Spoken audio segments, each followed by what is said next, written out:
नमस्कार, प्रभा साक्षी पॉडकास्ट में आप सभी का स्वागत है। आज के इस पॉडकास्ट में बात करेंगे कि अरुणाचल प्रदेश में विपक्ष की भूमिका निभाने में विफल रही कांग्रेस को क्या माफ किया जाना चाहिए। तो आइए सुनते हैं आज के इस पॉडकास्ट को। लेकिन उससे पहले अगर आपने हमारे चैनल को सब्सक्राइब नहीं किया है तो जरूर कर ले, ताकि आप रोज ऐसे इंटरेस्टिंग और जानकारीपूर्ण पॉडकास्ट सुन सकें। अरुणाचल प्रदेश में कांग्रेस की स्थिति। कांग्रेस और विपक्ष के तमाम नेता दिल्ली में बैठकर दावे करते रहते हैं कि लोकतंत्र को कुचला जा रहा है, देश में तानाशाही का माहौल बनाया जा रहा है और विपक्ष को जांच एजेंसियों का डर दिखाया जा रहा है। लेकिन जब आप राज्य में जाकर देखेंगे तो पाएंगे कि विपक्ष अपनी भूमिका सही ढंग से नहीं निभा रहा है। इस बात का सबसे सशक्त उदाहरण अरुणाचल प्रदेश है। अरुणाचल प्रदेश में विधानसभा और लोकसभा के चुनाव साथ ही हो रहे हैं। राज्य में लोकसभा की 2 सीटें हैं, जबकि विधानसभा की 60 सीटें हैं। इस चुनाव को लेकर विपक्ष कितना गंभीर है, इसका अंदाजा आपको इस बात से लग जाएगा कि 10 विधानसभा सीटें भाजपा चुनाव से पहले ही निर्विरोध जीत चुकी है, क्योंकि इन 10 सीटों पर विपक्ष का कोई भी दल अपना उम्मीदवार नहीं खड़ा कर सका है। राज्य में दशकों तक शासन करने वाली कांग्रेस की इस समय क्या स्थिति है, इससे इस बात से भी समझ सकते हैं कि 10 सीटों पर निर्विरोध निर्वाचन के बाद जिन 50 विधानसभा सीटों के लिए चुनाव कराया जा रहा है, उसमें भी कांग्रेस ने सिर्फ 19 सीटों पर अपने उम्मीदवार खड़े किए हैं। यानी कांग्रेस राज्य की 60 में से सिर्फ 19 सीटों पर चुनाव लड़ रही है।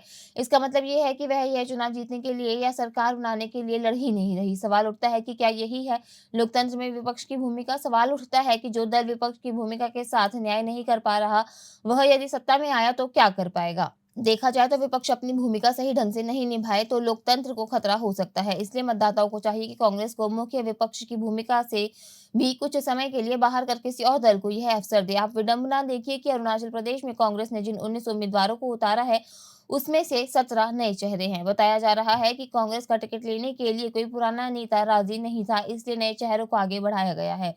संभवतः यही कारण है कि राहुल गांधी ने अरुणाचल प्रदेश में अपनी पार्टी का चुनाव प्रचार नहीं किया, जबकि वह अपनी भारत जोड़ो न्याय यात्रा लेकर इस साल के शुरू में अरुणाचल पहुंचे थे।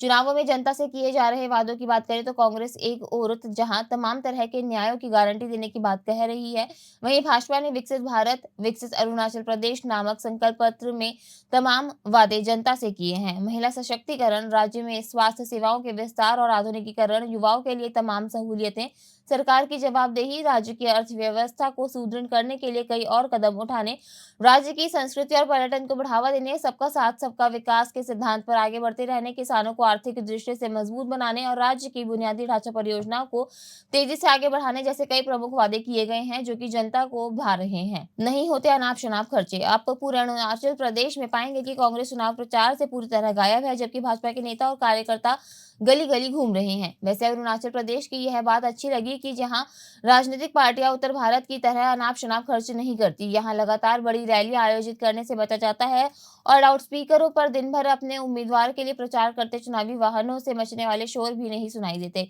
यहाँ घर घर संपर्क और सामाजिक रूप से होने वाले जन एकत्रीकरण के दौरान लोगों को अपने वादों और उपलब्धियों से अवगत कराया जाता है। अरुणाचल प्रदेश में उम्मीदवारों की बात करें तो 50 विधानसभा सीटों के लिए कुल 133 उम्मीदवार मैदान में हैं। सभी सीटों पर 19 अप्रैल को मतदान होगा। पहले विधानसभा चुनावों की मतगणना लोकसभा चुनावों की मतगणना वाले दिन ही कराने का ऐलान किया गया था, लेकिन राज्य विधानसभा का कार्यकाल खत्म होने के चलते अब 2 जून को ही पता चल जाएगा कि राज्य में किस पार्टी की सरकार बनेगी। हम आपको बता दें कि भाजपा के जिन 10 उम्मीदवारों ने निर्विरोध जीत हासिल की है, उसमें मुख्यमंत्री पेमा खांडू भी शामिल है। भाजपा यहाँ सामूहिक नेतृत्व में चुनाव लड़ रही है, इसलिए सवाल उठता है कि क्या बहुमत मिलने पर पेमा खांडू ही फिर से मुख्यमंत्री बनेंगे या राजस्थान, मध्य प्रदेश और छत्तीसगढ़ की तरह भाजपा यहाँ भी किसी नए चेहरे को आगे करेगी। विधानसभा चुनावों में भाजपा ने सभी 50 सीटों पर अपने उम्मीदवार उतारे हैं, जबकि विपक्ष कांग्रेस केवल 19 सीटों पर लड़ रही है। इसके अलावा मेघालय स्थित एनपीपी ने 20 सीटों पर उम्मीदवार उतारे हैं, जबकि एनसीपी 14 सीटों पर चुनाव लड़ रही है। पीपल्स पार्टी ऑफ अरुणाचल 11 सीटों पर चुनाव लड़ रही है। इसके अलावा अरुणाचल डेमोक्रेटिक पार्टी ने 4 सीटों पर उम्मीदवार उतारे हैं, जबकि लोक जनशक्ति पार्टी 1 सीट से लड़ रही है। इसके अलावा चौथा निर्दलीय उम्मीदवार भी मैदान में है। आंकड़ों के मुताबिक कुल 80 उम्मीदवार पहली बार चुनाव लड़ रहे हैं। विधानसभा चुनाव लड़ रहे उम्मीदवारों में 8 महिलाएं हैं, जो राज्य में अब तक के किसी विधानसभा चुनाव में सबसे अधिक संख्या है।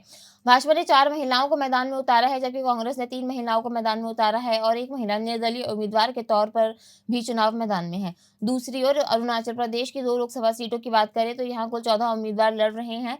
अरुणाचल पश्चिम सीट पर 8 उम्मीदवार और अरुणाचल पूर्व सीट पर 6 उम्मीदवार मैदान में हैं। एक साथ होने वाले चुनावों में कुल 8,86,838 लोग मतदान के पात्र हैं। राज्य में कुल 2,226 मतदान केंद्र हैं और उनमें से 228 तक ही पैदल पहुंचा जा सकता है। लोंगडिंग विधानसभा क्षेत्र के मतदान केंद्र संख्या 2 पुमाओ प्राइमरी स्कूल में मतदाताओं की संख्या सबसे अधिक 1,462 है, जबकि हुलियांग निर्वाचन क्षेत्र के मालोगम गांव में केवल 1 मतदाता है। इसके अलावा तवांग जिले के मुक्ता निर्वाचन क्षेत्र में मतदान केंद्र संख्या 18 लुगुथांग राज्य का सबसे ऊंचा मतदान केंद्र है, जो 13,383 फीट की ऊंचाई पर स्थित है। बहरहाल कुल मिलाकर देखें तो ऐसा लगता है कि यह शांत प्रदेश इस बात को तय कर चुका है कि राज्य और देश के हित में किस पार्टी की सरकार बनानी है। आज के लिए इतना ही। अगले पॉडकास्ट में किसी और मुद्दे पर देंगे आपको विस्तृत जानकारी। तब तक के लिए जुड़े रहे प्रभा साक्षी के साथ।